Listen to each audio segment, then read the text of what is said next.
Honorable High Representatives, dear colleagues, participants of the forum, I would like to congratulate this very important summit we will have today on cancer partnership and better management of cancer and other chronic diseases. We have an excellent opportunity to exchange experience and to discuss the progress of action seeking to improve human health and to fight against cancer. As you know, the agenda of the Lithuanian presidency includes 4 main topics. First, drafting and adapting Council conclusions on modern, responsive and sustainable health systems. Second, agreement with the European Parliament on the review of the Tobacco Product Directive, very important for youth smoking prevention and, of course, for cancer promotion.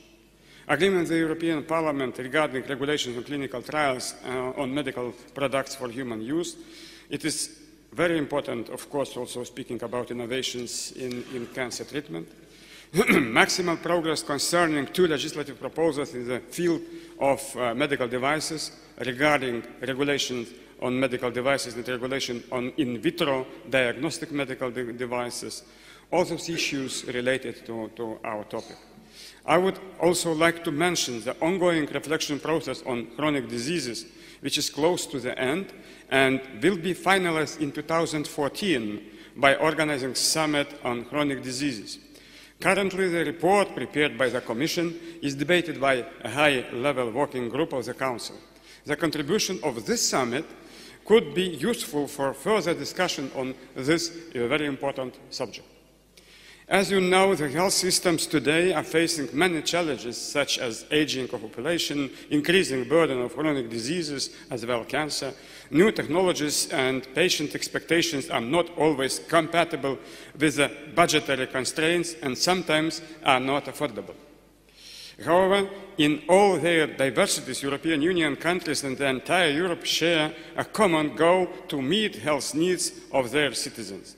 Today, the existing scientific evidence tells us clearly that the health sector alone is simply not able to cope with the challenges in addressing this goal if the entire structure of the contemporary society and other sectors are not actively contributing to the process. This is especially important in the context of growing burden of chronic diseases and cancer treatment, where involvement of social and other sectors is the only way forward.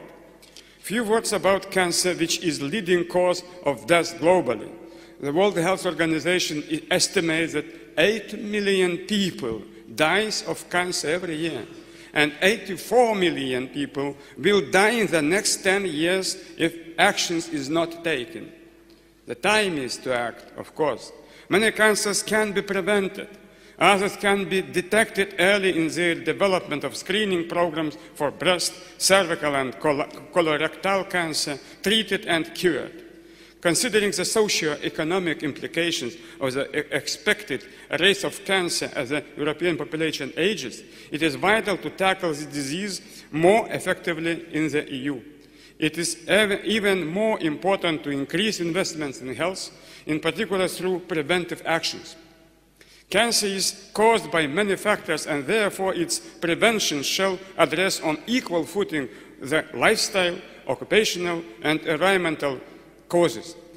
It has been estimated that around 1/3 of all cancers could be prevented by modifying or avoiding key risk factors such as smoking, being overweight, low intake of fruit and vegetable, physical inactivity and alcohol consumption.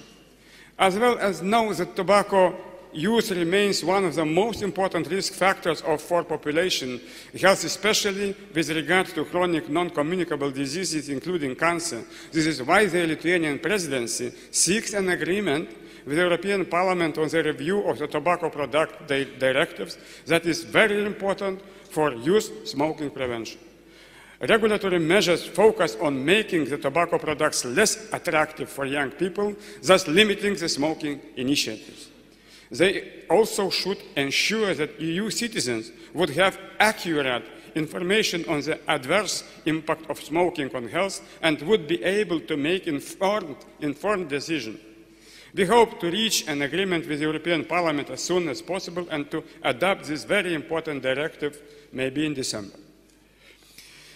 Let me mention also that the European Partnership for Action Against Cancer was for the period 2009-2013 was proposed by the European Commission to support the Member States in their efforts to tackle cancer by providing a framework for identifying and sharing information, capacity and expertise in cancer prevention and control, and by engaging relevant stakeholders across the European Union in a collective effort.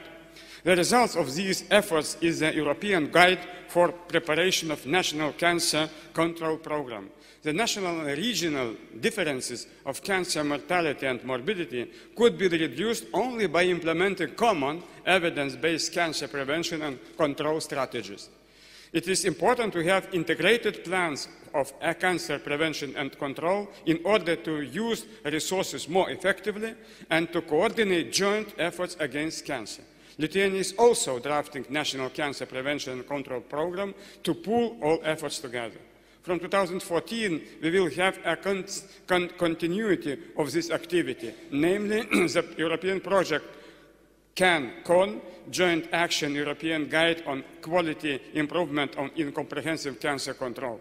Lithuanian Oncology Institute of Vilnius University will also participate as an associated partner in screening programs under these project activities. I hope that the discussions during this open forum will contribute to the European Union Health Ministers' Council conclusions on modern, responsive and sustainable health systems and to finding the ways on how to deal with chronic diseases, including cancer and other challenges mentioned. I wish you very fruitful discussions and creative initiatives for better health of all Europeans. Thank you.